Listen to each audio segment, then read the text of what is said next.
கண்ணியத்துக்குரிய ஏக இறைவன் அல்லாவின் நல்லடியார்களே, நாம் அனைவருக்கும் அந்த ஏக இறைவன் அல்லாவின் நல்லருள் உண்டாவதாக. 2 நாளைக்கு முன்னாடி வக்குப் சட்டம் மாற்றி அமைக்கணும், அதில் 40 வகையான திருத்தங்கள் கொண்டு வந்தாங்க. அதை கொண்டு வந்து சபையில் வச்சுட்டாங்க. எல்லா எதிர்கட்சிக்காரங்களும் அதை வெரி ஸ்ட்ராங்காக அப்போஸ் பண்ணாங்க. அவங்களுக்கு முதல்ல நன்றி. ஒன்று. அடுத்தபடியாக பாண்டே, நம்ம சகோதரர் பாண்டே இருக்காருங்க, அவர் வந்து ஒரு பெண்மணியோட கலந்துரையாடல் பண்ணுறாரு. இந்த வக்குப் சட்டம்னா என்ன, இதில் பாதகம் என்ன, சாதகம் என்னன்னு அந்த லேடி கேட்க இவர் பதில் சொல்கிறார். அப்போ கேட்கும் போது அந்த பெண்மணி சொல்கிறாங்க, வக்குஃப்னா என்ன அப்படிங்கிறாங்க. அவர் வக்குஃபுக்கு வந்து விளக்கம் சொல்கிறாரு. அவர் சொல்கிற விளக்கம் வந்து தவறான விளக்கம்னு சொல்ல, பொருத்தம் இல்லாத விளக்கம். ஒரு 50% பொருந்தது, அதர் 50% பொருத்தம் இல்லை. ஏன் அப்படின்னீங்கன்னா, இந்த வக்குஃப்ங்கிற வார்த்தையை வந்து எப்படி வந்தது, இந்த ரூட் வேர்டு எப்படி வந்ததுன்னு பார்த்தீங்கன்னா அல்லாஹ்வால வந்தது, இறைவன் கொடுத்த வார்த்தை. நம்ம சும்மா சாதாரண இதையெல்லாம் வந்து நம்ம தூக்கி எறிஞ்சிட முடியாது. இந்த வார்த்தை எப்படி வந்தது அப்படின்னா, இது நிலையானது, நிறுத்தி வைக்கப்பட்டது அப்படிங்கிற மாதிரி அர்த்தம். வக்குஃப்னா ஸ்டாண்ட், நிறுத்தி வைக்கப்பட்டது. இதனுடைய நன்மைகள் எவ்வளவு அளப்பெற முடியாத நன்மைகள். அது யாருக்கு உரியதுன்னா, அங்க உள்ள மக்கள், ஏழைகளுக்கு உரியது, தேவை உடையவர்களுக்கு தேவை உடையவர்களுக்கு இது போகும் அப்படின்னு இறைவன் சுட்டி காட்டுறான். அதுல ஒரு வசனம், இவர் வக்குஃபு பார்க்கும்போது குரானே படிக்கணும். அதுல ஒரு வசனம் வரும். எப்படி வசனம் வரும்னா, அல்லாஹ் தஆலா ஒரு வசனம் இறக்குறான். அதாவது ரசூலுல்லாஹ் சொல்றான், முஹம்மது விசுவாசனுக்கு சொல்றான், முகம்மதே, உங்களுக்கு உங்க மக்களுக்கு யார் பிரியப்படுறாங்களோ, அந்த பணக்காரங்க யார் பிரியப்படுறாங்களோ அந்த சொத்து, பிரியப்படுகிற சொத்தை வந்து அல்லாஹ்வின் பாதையில் செலவிட்டால் தான் அவங்களுக்கு மறுமையில ஒரு பெரிய வெற்றி. மறுமைக்கு வெற்றி, மறுமையிலும் மறுபணம். இந்த உலகம் வந்து இப்போ வாழ்றோம், இந்த உலகத்தில் நாங்கள் பயிற்சிகள் பண்றதுதான் மர்ம உலகத்துக்கு தான். இங்கே உள்ள நன்மையெல்லாம் எங்களுக்கு அங்கே கூலியாக கிடைக்கும். அப்போ அந்த கூலி கிடைப்பதற்கு இதை நீ தயார் செய்ய அப்படின்னு சொல்றாங்க. அப்போ பணக்காரவங்கள்ட்ட எது பிடிச்ச சொத்தோ அதை வந்து தானம் பண்ணு. அந்த தானம் பண்ணும் போது இன்னும் அப்படி தூக்கி கொடுத்துறதில்ல, உங்ககிட்டயும் வச்சுக்கிட்டு நீ உட, அதுலேருந்து வர லாபத்தை வந்து, அதுலேருந்து வர வருமானத்தை வந்து மக்களுக்கு கொடு. இதான் வக்குஃப். இதை கேட்டவுடனே அவங்க அள்ளி கொண்டு வந்து கொடுத்தாங்க. ஏன்னா எனக்கு வந்து மறுமையில வந்து இதுல சொர்க்கம் இருக்குது, இதனால எனக்கு பிரதிபலன் மறுமையில இறைவன் கூட இந்த சொத்து எனக்கு தேவையில்லைங்கிற மாதிரி இல்லை. இந்த சொத்தை இறைவன் சொல்ல நீ வச்சுக்க, பலனை மக்களுக்கு கொடுக்கும் போது எவ்வளவு பெரிய வார்த்தை பாருங்க. இந்த பாருங்க, இப்ப இன்னொன்று, இதுல இன்னொன்று நம்ம பார்க்கணும். இந்த ட்ரஸ்ட்டும் பார்த்தீங்களா, பிரிட்ஜுக்கான இங்கிலீஷில் போடுவான் ட்ரஸ்ட்டு. அந்த ட்ரஸ்ட்டு வர்றதுக்கு காரணமாக இருந்தது எது? வக்குஃப் தான். இந்த வக்குஃப் சட்டத்தை கொண்டு தான் இந்த ட்ரஸ்ட்டு வந்து வந்தது. இப்போ இதை நீங்கள் பார்க்குறீங்கன்னா, சிலுவை போர் இந்த மாதிரி எல்லாம் பார்த்தீங்கன்னாக்கா, அங்கே சிலுவை போரில் ஃபாதரை வந்து ஜெயிலில் அடைச்சாங்க பாருங்க. அந்த ஃபாதர் வந்து இந்த வக்குஃபுற வார்த்தையெல்லாம் பார்த்து படித்து ட்ரஸ்ட்டுங்கிறதே உண்டாக்குனார். எங்கே போகுது பாருங்க. இவ்வளவு ஆழமான ஒரு வார்த்தை, இவ்வளவு அர்த்தம் உள்ள வார்த்தையை வந்து இவங்க எப்படி சொல்றாங்கனாக்கா, ஒரு சும்மா சிம்பிளா சொல்லிட்டு போறாங்க. சிம்பிளா சொல்ற மாதிரி வார்த்தைலாம் இது இல்லை. இறைவனோட வார்த்தை, இதுக்கு பெரிய மதிப்பு இருக்குது. இது என்ன சொல்ல பாருங்க, நீ செத்தா, நீ மூத்தாவனா, நீ இறந்துட்டா, உன்னுடைய நன்மைகள் எதுவுமே வராது, எல்லாம் ஆஃப் ஆகிடும். இப்போ நம்ம செத்துட்டோம்னு வைங்க, ஒரு புண்ணியம் கூட உனக்கு, நீ செய்யற எந்த நன்மையும் செய்ய முடியாது. யாருக்காவது ஹெல்ப் பண்ண முடியுமா? முடியாது. யாருக்காவது நல்ல வார்த்தை சொல்ல முடியுமா? முடியாது. யாருக்காவது தானம் பண்ண முடியுமா? முடியாது. இறைவனை வணங்க முடியாது. எதுவுமே முடியாது, எல்லாம் ஸ்டாப். எப்போ உன் மூச்சு போச்சோ எல்லாமே போச்சு.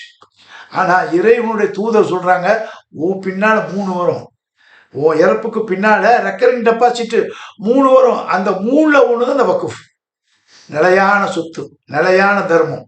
நீ ஒரு மதரசா கட்டுற, தான தர்மம் பண்ற, ஒரு கல்விக்கூடம் கட்டுற, ஒரு மசூதி கட்டுற, அப்புறம் வந்து மற்ற மக்கள்லாம் இரவுல தங்குற அந்த கூடம் இருக்கு அதை கட்டுற, அப்புறம் ஒரு கிணறு வெட்டுற, ஸ்கூல் இது பண்ற, எல்லாமே உன்னுடைய இறப்புக்கு பிறகு வர்ற நன்மைகள். ஒரு மரத்தை நெட்டினீங்க, அது கூட உனக்கு பலன் கொடுக்கும். இப்போ வக்குஃப்ங்கிறது ஒரு அசையா சொத்து. அந்த சொத்தை வந்து இறைவன் எப்படி கொண்டு போறான்? உன்னுடைய இறப்புக்கு பிறகு கூட அதனுடைய நன்மை வந்துகிட்டே இருக்கும். இது ரெக்கரிங் டெபாசிட் மாதிரி. அதுக்காகத்தான் ஜனங்க வந்து அந்த இஸ்லாத்தை ஏற்றுக்கொண்டவங்க, இறைவனை ஏற்றுக்கொண்டவங்க, இறை தூதர்களை ஏற்றுக்கொண்டு இறைவனுடைய வேதத்தை ஏற்றுக்கொண்டு அடிச்சுக்கிட்டு வந்து தன்னை சொத்தை கொடுத்தாங்க. அந்த சொத்துல வந்து எவ்வளவு அழகான ஒரு வழிமுறையை உண்டாக்குறான். நீ நல்லாக்கணும், உன் குடும்பம் நல்லாக்கணும், உன்னை சுற்றி உள்ள மக்கள் நல்லாக்கணும். அதான் வக்குஃப். எவ்வளவு அழகானது. இப்ப நீங்க பேட்டி எடுத்தீங்க, சந்தோஷம். அந்த பேட்டியில வந்து அந்த பெண்மணி லேடியை உட்காரத்துக்கு பதிலாக நீங்க யாரை உட்கார வச்சிருக்கணும்னாக்கா, எனக்கு தெரிஞ்சு வக்ஃபோர்டு சேர்மன் அப்துல் ரஹ்மானை உட்கார வச்சிருக்கணும். ஏன்னா அவர் நல்ல சிறந்த அறிவாளி. என்னை பொறுத்த வரைக்கும் அவர் சிறந்த அறிவாளி. வன்மம் இல்லாமல் அழகாகவும் சந்தோஷம் சிரிச்சமும் பாயிண்டாக பேசக்கூடாது. அவரை கொண்டு உட்கார வச்சு வக்குஃப்னா என்ன, இதில் பாதகம் என்ன, சாதகம் என்ன, அந்த 40 பாயிண்ட் கொண்டு வர்றாங்களே இதில் என்ன இதுன்னு கேட்டிங்கன்னா அவர் ஒன்று ஒன்று விளக்கம் கொடுப்பாரு. ஒன்று வேணாங்க, அம்பானி இருக்கார, அவர் வந்து ஒரு பாம்பேயில் வீடு கட்டுறாரு, அது வக்குஃப் சொத்தான் அப்படிங்கிறாங்க. அது கோர்ட்டில் கேஸ் நிற்குது. இப்போ வந்து இந்த திருத்த சட்டப்படி ஒரு கலெக்டர் தான் இதுக்கு இந்த சொத்து வக்குஃப் சொத்தா பிரைவேட் சொத்தான்னு தீர்மானிக்கிற ஆளுன்னு சொல்லிட்டாருன்னா, அவர் நாளைக்கு என்ன நம்ம சொல்லி டக்குன்னு வந்து இது அம்பானிக்கு சொந்தன்றார் சொல்லிட்டாரு, முடிஞ்சு. ஆனால் இன்னைக்கு இந்த வக்ஃபோர்டில் இப்போ இருக்கிற பர்சன்ட் வக்ஃபோர்டில் இப்போ ஒரு சொத்தை நான் திருடிட்டேன்னு நான் எடுத்துட்டேன். அதாவது வக்ஃபோர்டில் கேஸை போட்டு அது தீர்ப்பாயத்தில் போய் அதில் நான் தோத்தா கூட இல்லை அவன் தோத்தா கூட இந்த 2 பேரும் வந்து ஹைகோர்ட்டுக்கு போகலாம், சுப்ரீம் கோர்ட்டுக்கு போகலாம். அந்த அளவுக்கு வந்து உரிமை வந்து இதில் இருக்குது. ஆனால் இப்போ நீ திருத்துற சட்டம் இதில் இருக்கு, கலெக்டரோட நின்றுடுது. கலெக்டரோட நின்றுச்சுன்னா அவருக்கு உள்ளதெல்லாம் சொல்வார். இப்போ எனக்கு இன்னொரு சந்தேகம் வருது. என்ன சந்தேகம்? இந்த 10 வருஷம் ஆட்சியில், இவங்களுடைய 10 வருஷம் ஆட்சியில் கலெக்டராக வந்தவங்க எல்லாம் வந்து ஒரிஜினலாக படித்து வந்தாங்கன்னு தெரியல. ஏன்டா இதுக்கு முன்னாடி இப்போ நீங்கள் பார்த்தீங்கன்னா இந்த ஃபேஸ்புக்கு வாட்ஸ்அப்பில் என்ன படிச்சா எல்லாரும் வந்து பார்த்து எழுதுறான். ஐஏஎஸ் ஐபிஎஸ் ஆள் பரீட்சைலாம் எல்லாம் பார்த்து எழுதுறான், காப்பி அடிச்சு எழுதுறான். தமிழ்நாட்டில் உள்ள ஒரு ஐஏஎஸ், தமிழ்நாட்டில் உள்ள ஐஏஎஸ் ஐபிஎஸ் தாங்க செத்து சுண்ணாம்பாவி எருவு போல படித்து எழுதியிருக்கான். பாக்கி வடநாட்டில் எல்லாம் காப்பி எடுத்தோட காப்பி, எல்லாம் பாஸ் எல்லாம் பாஸ். இந்த இந்த இந்த ஆள்கிட்ட போய் இந்த கேஸ் கொடுத்தா என்ன ஆகும்? முடிஞ்சிச்சு. ஏங்க இப்போ சென்ட்ரல் கவர்மெண்ட்டு ஒன்று, ஸ்டேட் கவர்மெண்ட்டு ஒன்று, இந்த கலெக்டரை வச்சிருக்காங்க. இந்த கலெக்டர் யார் பொறுப்பு? சிஎம் சொன்னா போட்டுவிடுவாரு. சிஎம்குள்ள ஆள் மாதிரி தான். அவர் சொல்லுவார் போட்டுவாரோ போட்டுருவார், இது இவருக்கு சொந்தம்ன்றாரு. இப்போ எந்த அளவுக்கு இருக்குது. அதுவும் இல்லாமல் இவங்கெல்லாம் சத்தியமாக படித்தவங்க இல்லையா, அது சத்தியத்தை நினச்சிருக்க மாட்டாங்க.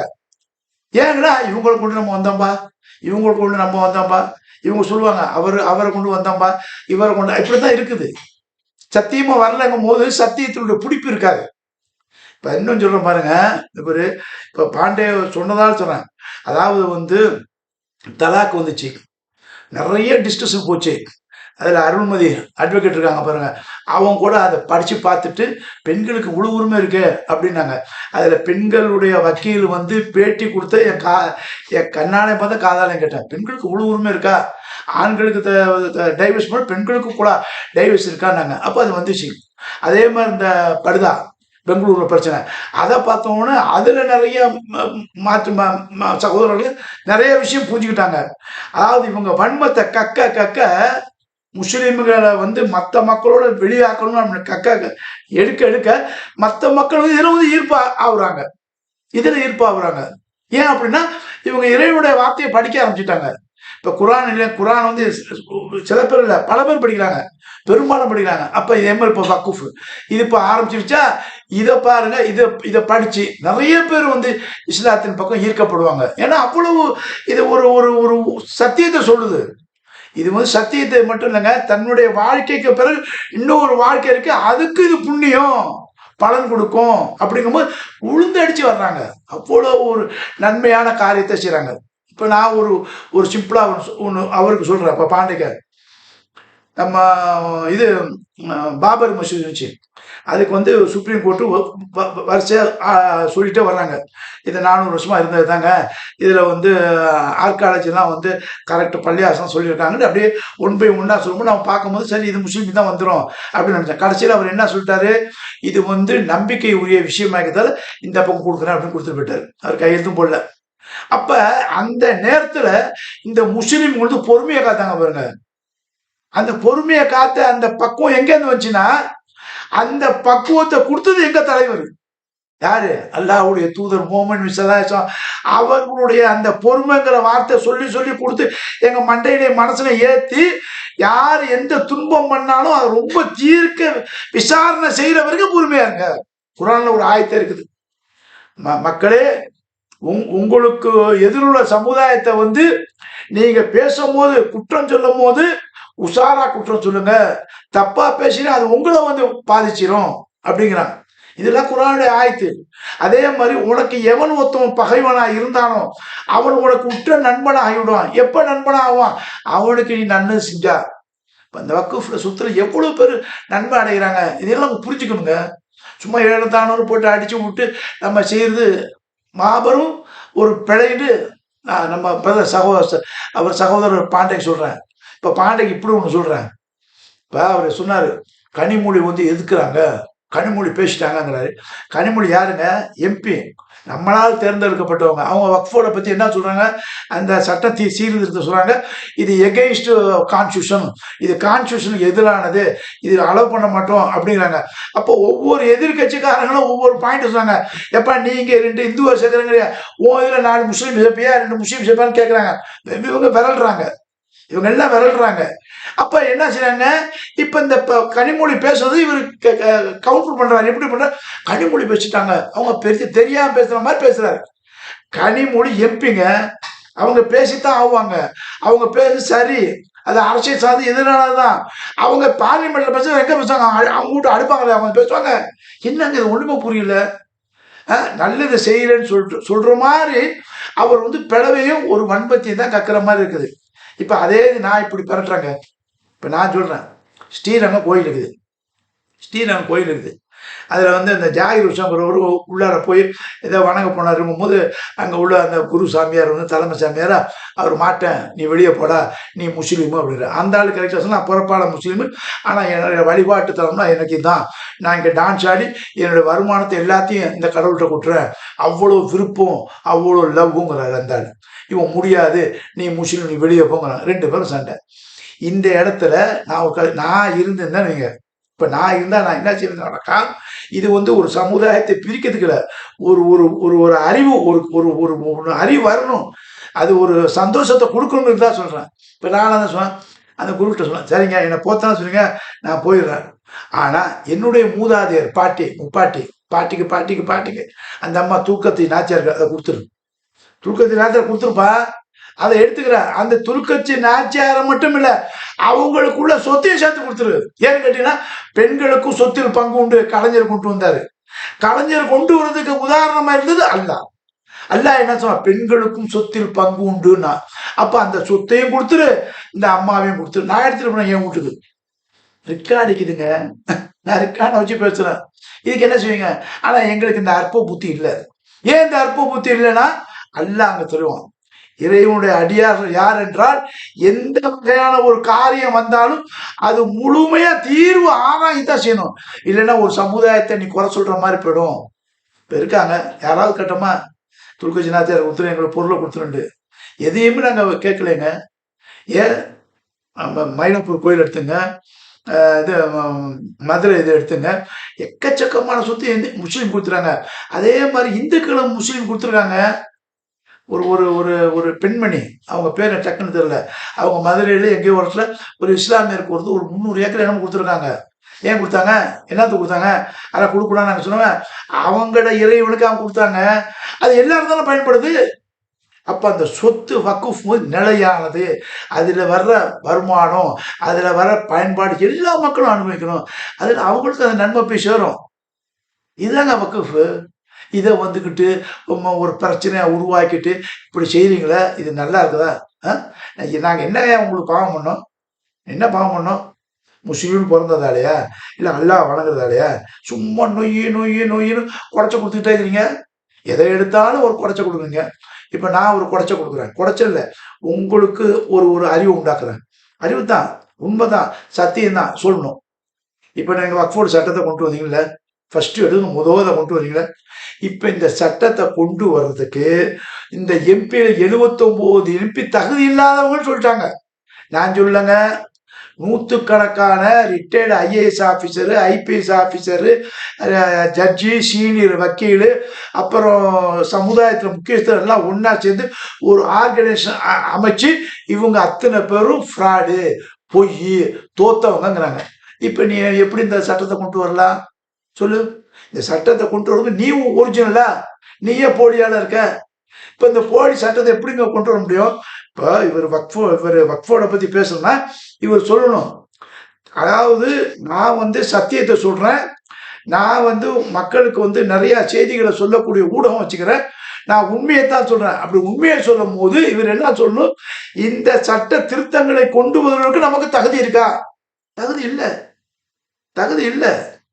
அது சொல்லாம அப்ப அந்த 79 பேருடைய கொஸ்டின் மார்க் இப்ப நிக்குது. எங்க பார்த்தாலும் தெரிஞ்சு, இந்தியாவில உலகம் பூரா தெரிஞ்சு, ஹிடன்பர்க் போட்டு அடிக்கிறான், முழுக்க சொல்லிட்டான். சிபிஐனுடைய அந்த தலைமை ஆளு 1ஆம் நம்பர் ஃப்ராடு அடிச்சுட்டான். ஒண்ணு செய்ய வா அந்த கேஸ போடு, நீ போடு என் மேலங்கிறான், என் மேல போடுங்கிறான். அவ்வளவு தைரியமா பேசுறான். இப்ப இந்த தைரியம்லாம் நம்ம எம்பிக்குலாம் இருக்கான்னு கூட எனக்கே சந்தேகமாக்குது. இப்ப 79 பேர் இல்ல தோத்துட்டாங்க அப்படின்னு ரெக்கார்டை கொண்டு நிரூபிக்கிற அளவுக்கு வந்துருச்சு. அப்ப எம்பியா உள்ளவங்க எல்லாரும் இருந்தாங்க முதல்ல எடுத்து பேசணும். வக்ஃபோட அப்புறம் பேசு, முதல்ல 79 ரைட்டர்றாங்க அதை சொல்லு அப்படின்னு சொல்லணும். இன்னைக்கு ராகுல் காந்தி மேல நான் சந்தேகப்படுற மாதிரி தான் இருக்குது. அவர் என்ன செய்யறாரு? எல்லா மேட்டரையும் பேசுறாரு. இந்த 79 ஏன் பேச மாட்டேங்கிறாரு? அங்க எங்க இதை இடிக்குதுன்னு நினைக்கிறேன். ஏதோ இடிக்குது. ஏன்னா அவரு ஏதோ மிஷின் கோளாரா அப்படின்னு நமக்கு ஒரு யோசனை ஆகுது. அப்போ ஒவ்வொரு எம்பியும் நீ நினைச்சிருக்கிறது உண்மையா பொய்யாங்கிறத நீ நினைச்சு காட்டு. நீ சத்தியவானா இருந்தா உன்னுடைய போஸ்ட் சத்தியத்துக்கு உள்ளது, இது உண்மைதான், நீயே நிரூபி. போடா சட்டம் அந்த சட்டம் போடுறீங்கள, அதை நீங்க தான் நிரூபிக்கணுங்க. இப்ப நீங்க நிரூபிங்க. கொண்டு போட்டாங்க, நீங்க குற்றவாளி, நீங்க சரியா தேர்ந்தெடுக்கல, நீங்க குல்மால் பண்ணிட்டீங்க, இவிஎம்ல நிறைய மிஸ்டேக் இருக்குன்னா, இல்ல நாங்களாம் பரிசுத்தவான்கள்ப்பா அப்படின்னு நீ நிரூபிக்கிறது ஒரு சான்ஸ் இருக்க. ஏன் நிரூபிக்க மாட்டேங்கிற? இதை விட்டு போட்டு வக்ஃபோர்டு சட்டம், அமெரிக்கா சட்டம், அந்த சட்டம் கொண்டு வந்துக்கிட்டு மக்களை குழப்புறது, மக்களை திசை திருப்பலாம் வேண்டாம். சிவன் சொத்து கோலநாசம். தமிழ்ல நீங்க அல்லான்னு சொன்னாலும் சரி, சிவன் சொன்னாலும் சரி, ஒரு பேர் சொல்ல, சிவன் சொத்து கோலநாசம். வக்ஃபோர்டு சொத்தை ஒருத்தவங்க எடுத்தானுங்க, அவன் கேச்சு முடிச்சு.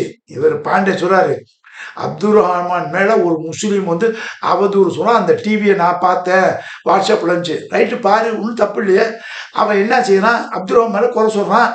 அப்துல் ரஹ்மான் அந்த குறையை தீர்க்கக்கூடிய இடத்துல இருக்காரு. அப்ப இவரு முஸ்லீம், இந்த குறை தீர்ந்துருச்சுங்க. 2 பேரும் ஒரே இடத்துல தான் இருக்காங்க, சொத்து ஒரே இடத்துக்கு தான் வருது. இது மத்த ஃப்ராடு பண்றதுக்கு வேலையே இல்லை. இவன் சொல்றான் இவர் எடுத்து விட்டாரு, இவர் லஞ்சம் வாங்கிட்டாரு, ஏதாவது சொன்னா கூட இவர் அதுக்கு பதில் சொல்லிடுவாரு. அதுல திருப்தி வந்துடும், அதுல ஒரு பாயிண்ட் நின்றோம். ஆனா நீங்க சொல்றது எப்படி சொல்றீங்க? வக்ஃபோர்டு திருத்த சட்டத்தால பாதகம் இருக்குதா சாதகம் இருக்குதா அப்படி கொண்டு போய் லைனை மாத்துறீங்க பாருங்க. அது தப்புங்க, அது உண்மையிலே தப்பு. ஒரு சமுதாயத்தை பத்தி பேசுறோம்னா அந்த சமுதாயம் எந்த கித்தாபை, எந்த வேதத்தை அடிப்படையா வச்சு அந்த வேதத்தின் அடிப்படையா தான் பேசணும். இறைவன் கிளீனா சொல்றான், 22வது அத்தியாயம் 8வது வசனம், யாராவது ஒரு ஆள் இறைவனுடைய வசனத்தை பற்றியோ பேசுவதாக இருந்தால் வேத வசனங்களை வைத்துக்கொண்டு, வேத தூதர்களுடைய அடிப்படையை வைத்துக்கொண்டு ஞானம் அறிவை கொண்டு தர்க்கம் பண்ணுங்கிறான். இவ்வளவு சொல்றான். அப்ப இதெல்லாம் ஒரு வழிகாட்டுதலா இருக்கு. நம்ம யாரையும் புண்படுத்துறதுக்காக சொல்ல.